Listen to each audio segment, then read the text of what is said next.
艺人陈建州防指控性骚扰，佮向被害人提告民事赔偿1000万哦。后来已经撤销告诉，也毋过换提出刑事诉讼告诽谤。今仔陈建州出庭强调讲，伊会用法律来捍卫伊的清白。昨暗亚运的围棋代表队总教练周俊勋防指控骗色，为了避免影响到培训哦，周俊勋昨暗嘛已经辞职咯。穿贵妇西装出现伫台北地检署。黑人陈建州伫性骚扰风波了后，无伫咧荧幕头前出现，已经要到50天。昨人第一遍以告诉人的身份出庭。由于本案已经进入司法程序，我觉得未来有机会再跟大家说明，然后也跟大家报告。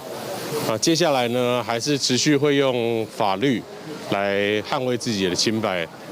进前捌提民事诉讼。向大爷就义配要求赔偿1000万，免伊个撤告改提刑事诽谤罪，因为伊和大爷指控几多年前趁着伫咧国外工作时阵，伫饭店房间内改揽掉的3个面床顶性骚扰。陈建州强调会用法律来捍卫家己的清白。大爷是由经纪人回应讲，无接到出庭的通知，有关司法的代志暂时无做回应。对问题无正面回应，伫咧河中行礼比赞了，坐车离开。伫演艺界传出几多件性骚扰案件了后，怎么连围棋界由女技师指控，捌伫亚运培训期间，和总教练红名棋王周俊勋两边坐卡车边啊，而且也遭受到集体霸凌，要只好退出国家队。完全是子虚乌有的指控，没有越举教练跟选手的状况。那我跟他说哦。